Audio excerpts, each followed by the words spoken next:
Assalamualaikum warahmatullahi wabarakatuh, para sahabat Merah Putih. Selamat datang di channel Merah Putih 38, channel yang membahas tentang sejarah Islam, perjuangan dan peradabannya hingga menjadi peradaban dunia. Sahabat Merah Putih, pada kesempatan kali ini kita akan melanjutkan cerita Bahtera Nabi Nuh, di mana pada cerita sebelumnya kita telah membahas tentang kisah awal Nabi Nuh alaihissalam dan kaumnya hingga kesesatan dan kekufuran mulai melanda kaum Nabi Nuh alaihissalam.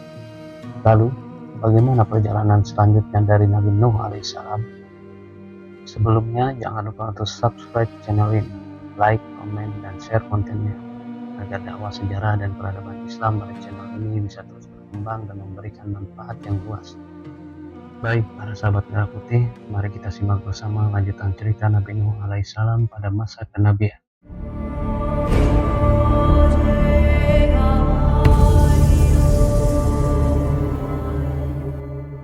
Sahabat Merah Putih, mari kita mengundurkan waktu sejenak jauh ke masa lampau. Sebuah masa ketika bayang-bayang para leluhur masih terasa dekat, namun ajaran luhur mereka telah sirna ditelan zaman. Kita berada di sebuah negeri yang subur, di antara dua sungai besar, tempat peradaban manusia tumbuh dengan gemerlap. Namun, di tengah kemajuan mereka dalam membangun dunia, mereka telah kehilangan sesuatu yang paling berharga, pengetahuan tentang Allah Subhanahu wa Ta'ala. Ini adalah zaman setelah masa Nabi Idris alaihissalam, ketika benih-benih kesolehan yang pernah ditanam oleh para leluhur telah layu. Iblis dengan bisikannya yang tak kenal lelah telah berhasil menaburkan benih kesesatan pertama yang paling keji dalam sejarah umat manusia, penyembahan berhala. Semua bermula dari niat yang tampak mulia. Ada 5 orang soleh di antara kaum itu, Wad, Suwa, Yagud, Ya'ub, dan Nasr. Mereka adalah panutan, cahaya di tengah masyarakat. Ketika mereka wafat, kesedihan melanda kaumnya. Disinilah iblis datang dalam wujud seorang penasihat bijak. Buatlah patung-patung mereka, bisiknya, agar kalian selalu teringat akan kesolehan mereka dan terdorong untuk beribadah kepada Allah Subhanahu wa Ta'ala seperti mereka. Awalnya, patung-patung itu hanyalah pengingat, namun generasi berganti dan cerita pun berubah. Generasi berikutnya melihat orang tua mereka menghormati patung-patung itu. Bisikan iblis kembali terdengar. Nenek moyang kalian tidak hanya menghormatinya, mereka menyembahnya. Inilah Tuhan-Tuhan yang memberi mereka hujan dan kemakmuran. Akhirnya generasi ketiga pun benar-benar bersujud di hadapan pikiran batu dan kayu itu. Mereka telah jatuh ke dalam jurang syirik, menyekutukan Allah Subhanahu wa Ta'ala dengan ciptaan tangan mereka sendiri. Di tengah kegelapan inilah, di antara kaum yang telah tersesat begitu jauh, hiduplah seorang pria yang berbeda. Namanya adalah Nuh. Ia dikenal di seluruh negeri sebagai seorang yang jujur, cerdas, fasih berbicara, dan memiliki akhlak yang luhur. Hatinya resah melihat kaumnya bersujud pada benda mati. Jiwanya merintih menyaksikan kesesatan yang merajalela. Ia meratapi kebodohan kaumnya, dan karena itulah ia sering dijuluki An-Nuh, sang peratap. Namun, ratapannya bukanlah ratapan keputusasaan, melainkan ratapan cinta dan kepedulian. Dan Allah Subhanahu wa Ta'ala yang Maha mendengar lagi Maha mengetahui, melihat ketulusan dalam hati Nuh. Pada usianya yang menurut banyak riwayat mencapai 480 tahun, ketika kebijaksanaannya telah matang dan hatinya telah teruji, datanglah perintah agung itu. Allah Subhanahu wa Ta'ala memilih Nuh sang peratap untuk menjadi pembawa pesannya. Ia diangkat menjadi seorang nabi dan rasul, bukan dengan perantara malaikat dalam wujud manusia, melainkan melalui wahyu yang diturunkan langsung ke dalam hatinya. Sebuah tugas maha berat diletakkan di pundaknya untuk mengajak kaumnya kembali ke jalan yang lurus, untuk meninggalkan berhala-berhala dan kembali menyembah Allah Subhanahu wa Ta'ala. Allah Subhanahu wa Ta'ala berfirman kepadanya, bagaimana diabadikan dalam Al-Quran, sesungguhnya kami telah mengutus Nuh kepada kaumnya dengan perintah, berilah kaummu peringatan sebelum datang kepadanya azab yang pedih. Nuh berkata, wahai kaumku, sesungguhnya aku ini seorang pemberi peringatan yang menjelaskan kepadamu, yaitu sembahlah Allah, bertakwalah kepadanya, dan taatlah kepadaku. Inilah permulaan dari sebuah perjuangan dakwah terpanjang dalam sejarah kenabian, sebuah masa yang akan menguji kesabaran hingga ke batasnya. Maka dimulailah misi suci Nabi Nuh. Ia tidak memulainya dengan paksaan atau hardikan. Dengan kebijaksanaannya, ia memulai dakwahnya secara diam-diam dan personal. Ia datangi keluarganya, sahabat-sahabat terdekatnya, dan orang-orang yang ia yakini memiliki hati yang terbuka. "Wahai kaumku," ujarnya dengan suara yang lembut namun penuh keyakinan, "mengapa kalian menyembah apa yang tidak dapat mendengar, tidak melihat, dan tidak memberikan manfaat maupun mudarat sekalipun? Lihatlah di sekeliling kalian, siapakah yang menciptakan langit tanpa tiang? Siapakah yang menghamparkan bumi sebagai tempat tinggal? Siapakah yang menurunkan hujan dari langit lalu menumbuhkan kebun-kebun yang indah?" Dia mengajak mereka merenung. Dia menggunakan logika yang paling sederhana. Kalian memahat patung-patung itu dengan tangan kalian sendiri, lalu kalian memohon pertolongan kepadanya. Tidakkah kalian berpikir? Beberapa orang dengan hati yang bersih, terutama dari kalangan orang-orang miskin dan tertindas yang tidak memiliki kepentingan duniawi dengan para pemuka kaum, mulai mendengarkan. Hati mereka tersentuh oleh kebenaran yang jernih dan ketulusan yang terpancar dari wajah Nabi Nuh. Mereka menjadi pengikut pertama, sebuah kelompok kecil yang terasing di tengah lautan penyembahan berhala. Namun, kabar tentang ajaran baru ini akhirnya sampai ke telinga para pemuka kaum, para bangsawan, orang-orang kaya, dan penjaga tradisi leluhur. Mereka adalah pihak yang paling diuntungkan dari sistem yang ada. Kekuasaan mereka, status sosial mereka, terikat pada penyembahan berhala-berhala itu. Ajaran Nuh tentang persamaan di hadapan Allah Subhanahu wa Ta'ala adalah ancaman langsung bagi mereka. Melihat dakwahnya secara personal hanya membuahkan hasil yang terbatas, Nabi Nuh pun mengubah strateginya. Sesuai dengan perintah Tuhannya, ia memulai fase dakwah secara terang-terangan. Ia berdiri di pasar-pasar, di tempat-tempat pertemuan, di setiap kesempatan di mana orang banyak berkumpul. Suaranya yang lantang menggema di seluruh negeri, menyerukan pesan tauhid. "Wahai kaumku, sembahlah Allah, sekali-kali tidak ada Tuhan bagimu selainnya. Sesungguhnya, kalau kamu tidak menyembah Allah, aku takut kamu akan ditimpa azab hari yang besar." Namun, apa yang ia terima? Penolakan, cemoohan, hinaan. Para pemuka kaum yang sombong itu memandangnya dengan sebelah mata.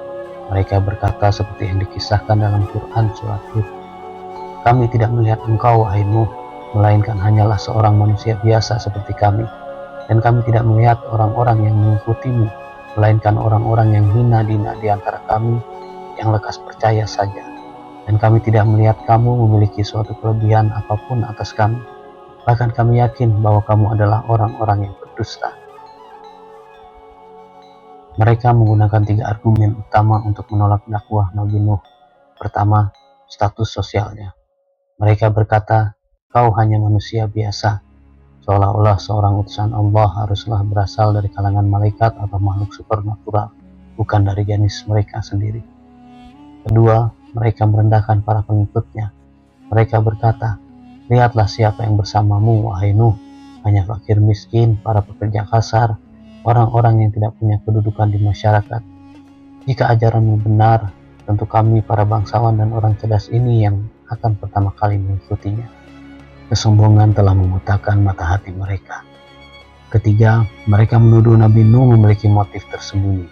Mereka menganggap Nuh hanya ingin mencari kekuasaan atau keuntungan pribadi. Bagaimana Nabi Nuh menjawab tuduhan-tuduhan ini? Dengan kesabaran seorang Rasul Ulul Azmi, ia membalas dengan argumen yang kokoh.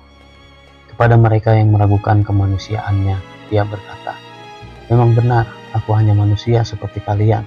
Justru karena itulah Allah mengutusku, agar kalian bisa memahami perkataanku dan meneladani perbuatanku.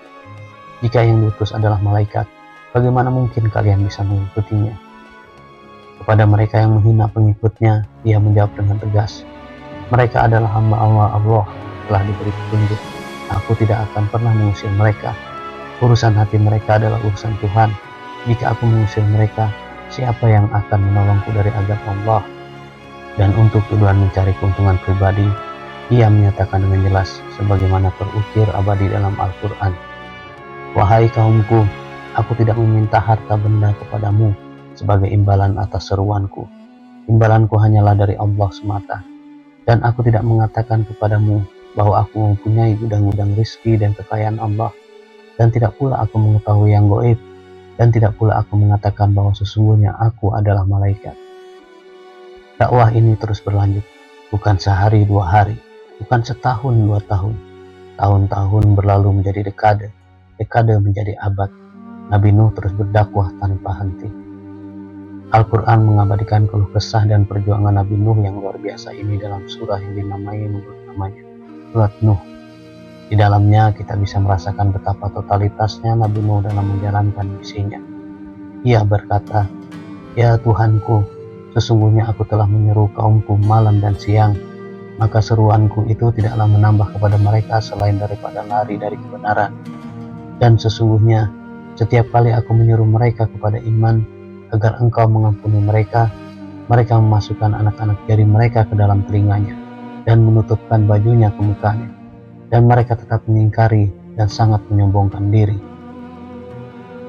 Bayangkan para sahabat, bayangkan perjuangan itu. Setiap kali Nabi Nuh mendekat untuk berbicara, mereka menutup telinga rapat-rapat. Mereka menarik kain jubah mereka menutupi wajah agar tidak perlu melihatnya. Mereka lari menghindar. Sebuah penolakan yang total dan demonstratif. Namun, apakah Nabi Nuh menyerah? Tidak. Ia melanjutkan dakwahnya seperti yang diabadikan dalam Quran. Kemudian sesungguhnya aku telah menyeru mereka kepada iman dengan cara terang-terangan. Kemudian sesungguhnya aku menyeru mereka lagi dengan terang-terangan dan dengan diam-diam. Ia mencoba semua metode. Ia berdebat di depan umum. Ia menasehati secara pribadi. Ia berbicara dengan suara lantang. Ia berbisik dengan lembut. Ia tak pernah lelah. Pagi, siang, malam, ia terus menyeru. Selama ratusan tahun, ia menjadi suara kebenaran yang konsisten di tengah padang pasir kesesatan. Ia memohon kepada mereka dengan menyebutkan nikmat-nikmat Allah. Mohonlah ampun kepada Tuhanmu, sesungguhnya Dia adalah Maha Pengampun, ujungnya. Niscaya Dia akan mengirimkan hujan kepadamu dengan lebat, dan memperbanyak harta dan anak-anakmu, dan mengadakan untukmu kebun-kebun, dan mengadakan pula di dalamnya untukmu sungai-sungai. Ia mengajak mereka pada ilmu pengetahuan, pada pengamatan alam. Mengapa kamu tidak percaya akan kebesaran Allah, padahal Dia sesungguhnya telah menciptakan kamu dalam beberapa tingkatan kejadian? Tidakkah kamu perhatikan bagaimana Allah telah menciptakan 7 langit bertingkat-tingkat, dan Allah menciptakan padanya bulan sebagai cahaya, dan menjadikan matahari sebagai pelita? Namun semua argumen logis, semua janji kebaikan, semua peringatan akan azab, mental di hadapan dinding kesombongan dan kedegilan kaumnya. Tahun demi tahun, yang ia lihat hanyalah penolakan yang semakin menjadi-jadi. Cemoohan mereka berubah menjadi intimidasi. Mereka mengancamnya, mendorongnya, dan menganggapnya gila. Mereka berkata, "Dia ini tidak lain hanyalah seorang laki-laki yang berpenyakit gila, maka tunggulah terhadapnya sampai suatu waktu."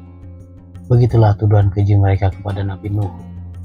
Dan ujian terberat bagi Nabi Nuh tidak hanya datang dari luar.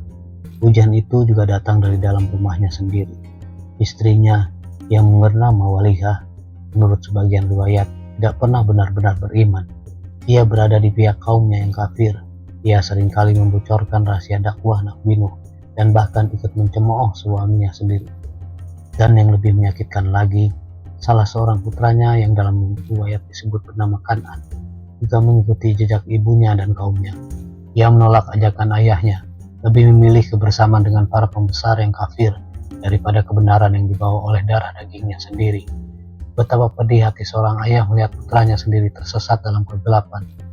Ini adalah bukti nyata bahwa hidayah adalah mutlak milik Allah. Seorang nabi pun tidak dapat memberikannya kepada orang yang paling ia cintai jika Allah tidak menghendakinya. Waktu terus berjalan, 100 tahun, 300 tahun, 500 tahun, 800 tahun. Dakwah Nabi Nuh terus berlanjut. Allah menegaskan dalam Al-Quran, "Dan sesungguhnya kami telah mengutus Nuh kepada kaumnya, maka ia tinggal di antara mereka selama 950 tahun. Selama hampir 1000 tahun itu, pengikutnya hanya segelintir. Beberapa riwayat menyebutkan tidak lebih dari 80 orang. Bayangkan kesabaran yang tak terhingga itu. Setiap hari selama berabad-abad, ia bangun dengan harapan baru. Dan setiap malam ia beristirahat dengan membawa beban penolakan yang sama. Ia melihat generasi-generasi lahir dan mati dalam kekafiran. Seorang anak akan diajari oleh ayahnya untuk membenci Nuh. "Wahai anakku," kata mereka, "dulu ayahku memperingatkanku tentang orang gila ini. Sekarang aku memperingatkanmu. Jangan pernah kau dengarkan dia sampai kapanpun." Kesabaran Nabi Nuh seperti luasnya lautan. Namun, setiap lautan pun memiliki batasnya. Bukan kesabarannya untuk berdakwah yang habis, melainkan harapannya terhadap kaum yang sudah terkunci mati hatinya. Ia telah sampai pada sebuah kesimpulan yang pahit. Tidak akan ada lagi yang beriman dari kaumnya selain mereka yang telah beriman. Generasi baru yang lahir pun hanya akan menambah jumlah para pendurhaka di muka bumi. Setelah 950 tahun mengetuk pintu hati yang tak pernah terbuka, Nabi Nuh mengangkat tangannya ke langit. Bukan lagi dengan bujukan, melainkan dengan sebuah doa yang penuh kepasrahan dan kepedihan. Doa ini menjadi puncak dari masa kenabiannya, sebuah titik balik yang akan mengubah takdir dunia. Dengan hati yang luluh, ia bermunajat kepada Tuhannya, sebuah munajat yang diabadikan Al-Quran sebagai penutup surat Nuh.